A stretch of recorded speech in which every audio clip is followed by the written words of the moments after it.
Hi everyone, Alexandra Jarrett, Jupiter Returns here with your weekly astrology forecast for the week of the 21st to the 27th of September 2020. Don't worry, you haven't got deja vu. I am exactly as I was last week because I'm recording these back to back so that I can go off and have some time, some downtime with that wonderful Virgo new moon. So this finds us then on Monday the 21st. We have the moon in Scorpio.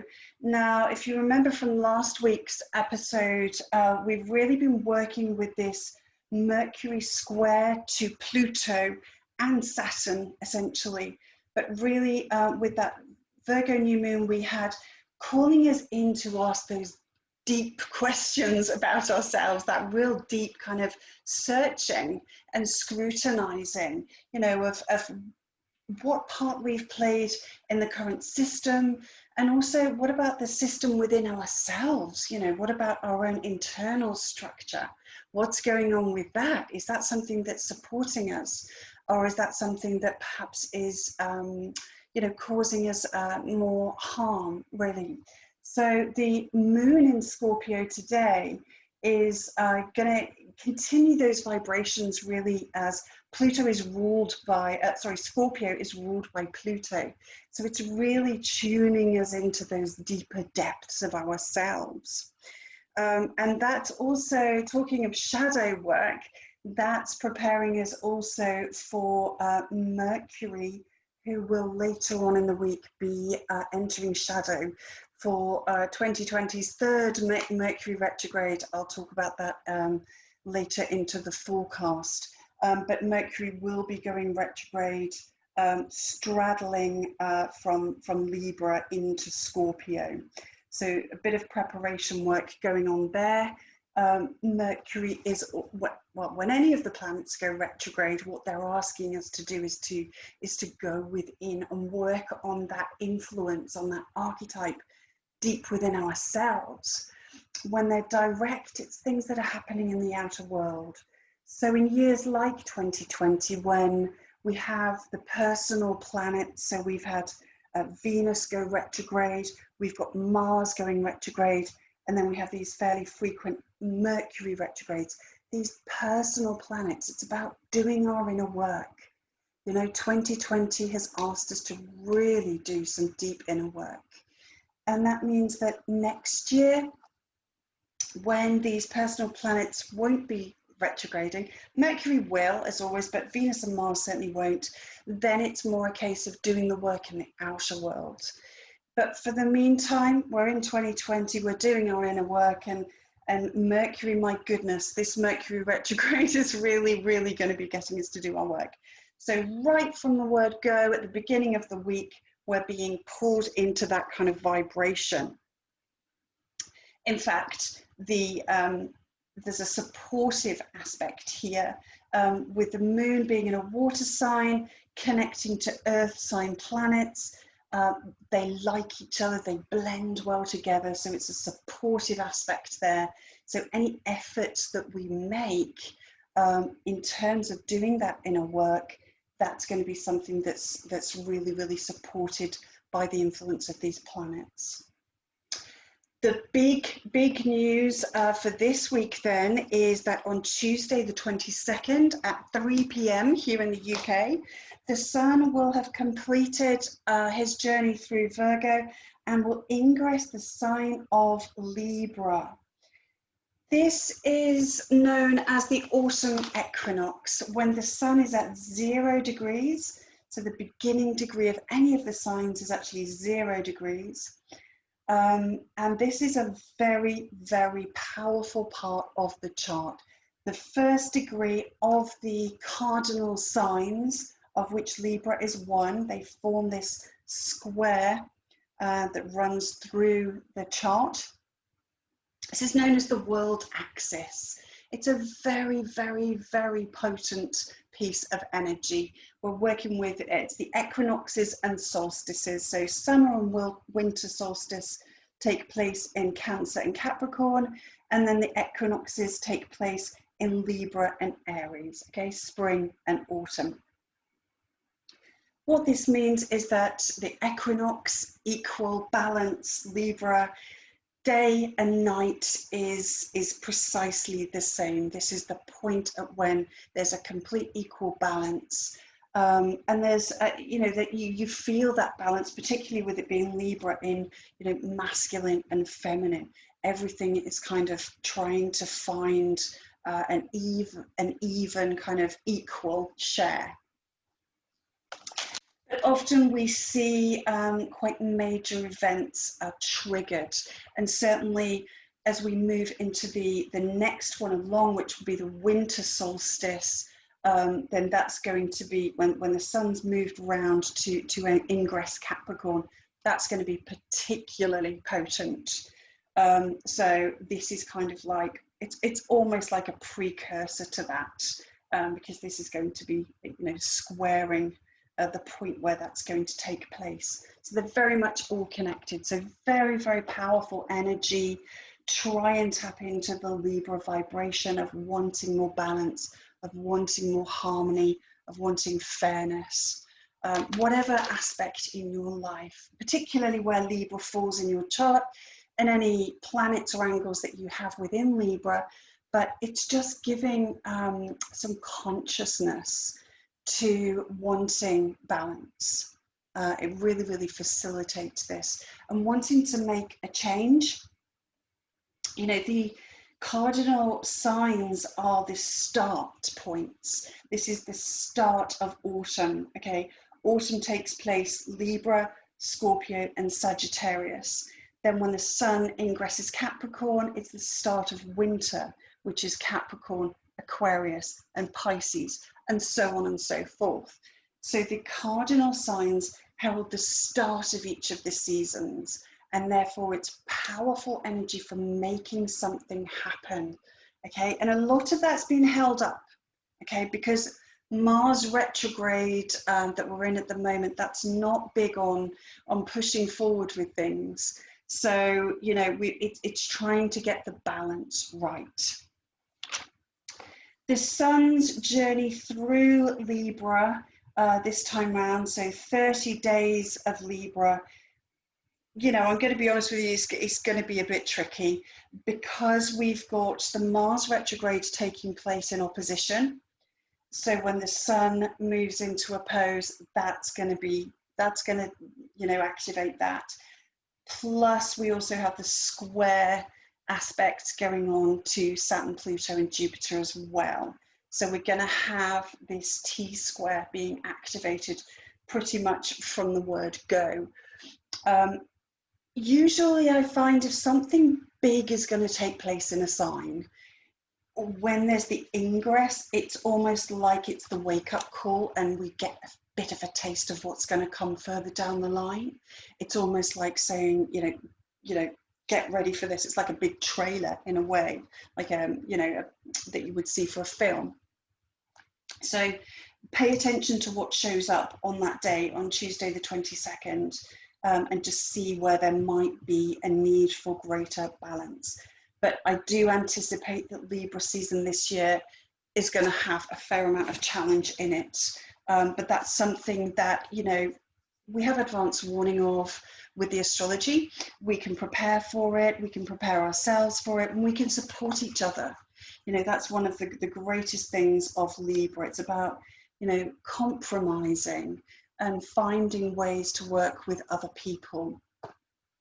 And I really, really think that we need to get into the habit of doing that. I'm going to be encouraging everyone to do that as we move closer to Aquarius season. You're going to be seeing more and more things popping up on my Facebook page, etc., encouraging us to kind of do some teamwork, as it were, you know, team human and team humanity is what I'm going to be all about now for the rest of 2020. So enjoy that equinox. Take some time out of your day around 3 o'clock on Tuesday if you can, just to mark that point. It's a very, very sacred moment in time, as the ancients knew. And I certainly hope that by then I will be in a special place somewhere in the world. So on Wednesday then, Wednesday the 23rd, this is the day that Mercury, and it's Mercury's day is Wednesday, Mercury is actually going to enter shadow. All right, so this is the moment really when we have the beginning of the Mercury retrograde transit, not Mercury retrograde itself. If you've watched me before, if you've listened to me talk about retrogrades, they are 3 distinct, separate parts of the retrograde process. It's not just when the planet is in retrograde motion. So this is the pre-shadow. So Mercury moves into shadow. This is when we need to start paying attention, not when Mercury goes retrograde. It's now from the 23rd. So from the 23rd, Mars is going to enter shadow at 25 degrees of Libra, which is going to place it in square to Saturn. Okay, which is still in retrograde motion for the time being at this point. It's going to be opposing Mars. All right. This is kind of like a foreshadowing of what the sun will do when the sun moves through as well. So this is what we know as a T-square in astrology. It's very, very tense. We've got 2 squares and an opposition to deal with. So very, very tense kind of energy around. Challenging conversations, without a doubt, anger-making interactions with other people, possibly coming up against quite controlling people, bossy potentially. That's not just another word for controlling. With just the Saturn squaring Mercury, this can give us some pessimistic thinking, gloomy thinking, just thinking that the worst is going to happen, because Saturn kind of he's all about bringing things back down to earth, but sometimes, and particularly in a hard aspect like this, it can really be quite a hard bump that we hit earth back down again. So potential pessimism in your thinking. So just try and be aware, try and always come back to the balance point, and just kind of check in and question yourself with Mercury. Actually, is that quite the case? You know, how much evidence do I have? Mercury, scrutinize it. What evidence do I have to support that thinking? Just question yourself a little bit. Potentially bad news might come up, or challenging communication of some kind, communication that is unwanted in some way. Generally, when there's a lot of Saturn energy around, we can feel isolated. It's quite a solitary vibe as Saturn. So we can feel isolated or cut off. We can also feel like we can't communicate properly. You know, we might fall into even, you know, communicating in ways that we don't want to, where we come across as bossy or controlling, and we didn't intend for that to happen. You know, and it's just kind of, we almost like can dig ourselves deeper, particularly with this Mars involvement, because Mars is haste. Mars is acting before, and certainly in this case speaking, before we think it through. So there might be a bit of that, you know, bouncing around, essentially. Having trouble kind of explaining yourself properly and feeling really frustrated by that, not being able to connect, you know, Mercury and Venus, just not being able to connect with other people the way that you want to be able to. So even feelings of loneliness, and the kind of loneliness that even when you're surrounded by other people, you just feel like no one gets me, no one understands me. There's a boundary or a blockage, a hindrance in being understood, or being able to speak even. You know, in charts where people have hard aspects between Saturn and Mercury, there can even be physical difficulties in speaking present in that person. It's just kind of trying to slow things down. You know, these two energies may balance themselves out a bit. The rashness and impulsiveness of Mars may be tempered a little bit by Saturn. So, you know, it might turn out better, but just be prepared for these kinds of things showing up. We could also get involved in power battles, either in written form, be that email or, you know, any kind of correspondence really, or verbally. Just give it a wide berth. Just think, you know, I know that this is just a temporary influence from the planets. It's going to be present for, let's say it's going to be most potent Tuesday, Wednesday, definitely, and Thursday. So actually, I'm not going to get drawn into anything. I'll come back to it in a couple of days when that influence, when that mood music isn't quite so present. And that is a really wonderful way to look at and to think about the astrology. It's just like the mood music. You know, if you're watching something on the TV, if there's some really, you know, tense music on, then you immediately feel like, oh, something's going to happen. You know, it's ominous. But if the same visual images are presented with some real kind of wacky, zany comedy music, then it completely changes our interpretation of what we're watching. And that's exactly what's happening with the planets. They are the mood music.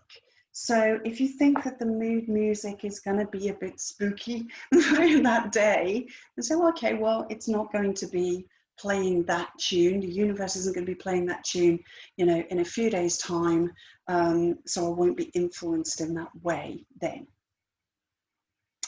Okay, so let's just dive a little bit into this Mercury retrograde, just to give you the key dates, just the key information, which is what Mercury loves. So shadow period goes from the 23rd of September until the 15th of October, and it's going to be moving between 25 degrees of Libra and 11 degrees of Scorpio.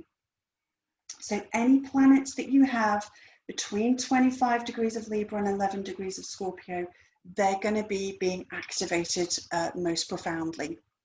What are the houses in your chart this is going to be taking place with?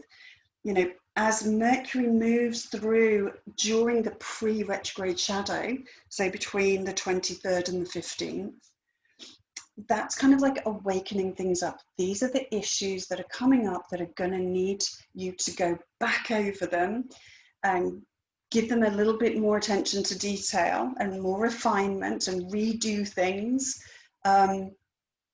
When Mercury then turns retrograde, that will be on the 16th of October, and that will be until the 2nd of November, okay? Mercury then stations on the 3rd of November, and that's a really important date in 2020 because, of course, that's when the US election is going to be taking place. So that's a really interesting date for it to fall on. Mercury being about choices, about decisions, Libra, about, you know, weighing up different options.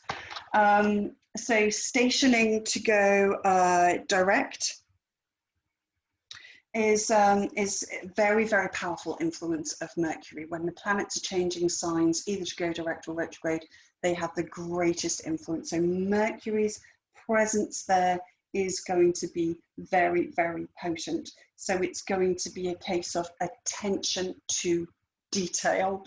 You know, look at the hidden things behind, particularly, you know, Mercury in Scorpio is going to be exposing, I'm anticipating this, there's going to be a lot of dishing the dirt going on with this Mercury retrograde. There's always smear campaigns in every election, but it would be really super interesting to see what comes out here. Mercury going into the deep, dark, murky realms of Scorpio and then coming back up and saying, here, look, I found this. It's going to be interesting. So yeah, direct on the 3rd of November, US election date, and then we'll be in the post-shadow phase until November the 20th. So that's when Mercury moves forward again and starts to put things right. So whatever got churned up during the retrograde, everything that got confused and jumbled and needed something to be gone back over again, correcting things, that all now starts to fall back into place as Mercury moves direct and leaves shadow on the 20th of November. So, I mean, this is probably a caveat for, it is a caveat for every Mercury retrograde and probably all of 2020, but travel plans, you know, even short distance travel plans with Mercury retrograde, just make sure you're prepared that something might go a little bit wrong. Make sure you've got a spare pair of glasses with you, for example. Make sure you've got an overnight bag with you, for example. Spare batteries or a power bank, or just little things that if something goes a little bit wrong on your journey, that might come good. And also, of course, contracts, signing anything, making any kinds of agreements, probably best avoided during the Mercury retrograde as well. If you have to do it though, check it 3 times and make sure somebody else checks it as well. 3 times. In fact, get 3 people to check it 3 times, just to be on the safe side. So that's the Mercury retrograde. So bringing things back to the present then, we've got this very potent T-square. That's going to continue through, as I say, you know, the days either side of Wednesday the 23rd. So on Thursday the 24th then, it's actually going to be prolonged and potentially intensified because the moon will be moving through Capricorn as well. So she's going to be in her quarter square aspect by sign. Capricorn and Libra square each other. So that's a tense aspect anyway. Plus she's going over these very, very powerful planets, this triple conjunction we have in Capricorn. And the moon isn't very comfortable in Capricorn anyway. It's hard Saturnian energy, which is quite cold. And the moon's all about softness and comfort. So our feelings can take on, we can get a hard kind of depressing or oppressive kind of feeling to our moods then. So that's going to be around, but that actually does lift as we move into the weekend. The moon will go into Aquarius. Okay, I'm going to take these ones away now. Moon in Aquarius is just going to lift things back up. Aquarius is an air sign, and it's quite good for being emotionally detached from something. So if we've got really kind of bogged down in heavy moods, then this can help just to sort of put a bit of distance between us and our brains and our feelings, which can be quite helpful after that really heavy energy. That's going to be combined with the Mercury ingress into Scorpio. So this is I think this is going to be the really juicy part of the Mercury retrograde. Mercury going into Scorpio is going to want to get as deep as it possibly can. It's going to want to dig as deep as it can. It's going to want to, you know, find out anything that's hidden, okay? So this is wonderful energy if you want to really go deep into your inner exploration, searching into hidden aspects of yourself, doing any shadow work, facing any of your personal demons. You know, Mercury here, it's good energy. Mercury isn't fearful going in here. Mercury's pretty cool about it. And with the moon in Aquarius as well, giving us a sense of emotional detachment, then again, that's going to help us just to be a bit objective about things, all right, and not get too caught up in the feeling nature, which Scorpio is very, very sensitive, has very powerful emotions. So, you know, moon and Mercury there are just going to help just lighten up and enable us just to be, have more head involvement in this quite dark emotional scene potentially. The combination of these energies then for the weekend is basically asking us to, it's helping us, it's assisting us, it's influencing us to ask the bigger, deeper, more powerful questions. Okay, And they are really going to be about how we got where we are and where we are. Hang on a second, I can't read my own writing, sorry. How we got where we are so that we can decide to not carry it forward, okay? We've got, at the same time, Venus is making a supportive aspect, so a sextile aspect here to the North Node in Mercury-ruled Gemini. And then that's going to automatically give us a trine aspect to the South Node. Okay, so this is really all about this consideration point of where we're coming from and how that informs where we're going to. All right, and this is exact at the same time, so it's really helpful energy. Okay, there is going to be a Yod. It's going to be creating a Yod aspect up to, this is the finger of God aspect. I don't have any correct magnets at the moment, but I will do. A Yod aspect will be going up to Saturn and Pluto up here. So this questioning, this informing of our journey, it's all about saying, what adjustment needs to be made now? Something about how we've got to remember Venus being our values, okay? What have our values been that have got us to this place within the structure, creating this structure of society that we currently have? And also the structure within yourself, okay? What's that internal structure looking like? What adjustment needs to be made to our values, all right? Or so that our values can be better represented within the structure as we go forwards, all right? So that key question, how have we got where we are and what are we going to leave behind, or how does that inform how we move forwards? I hope those are helpful questions to you. And as always, I hope the whole forecast has been helpful. If it has, as always, please give me a like, a love, a share, leave a comment, and please do try and interact with each other. As I said, I'm really going to be getting us to sort of pull together and work on team humanity. So try and support each other if you can within the kind of the network that I provide through Jupiter Returns. Have a beautiful week, and I will see you again, as always, next Monday. Lots of love for now. Bye.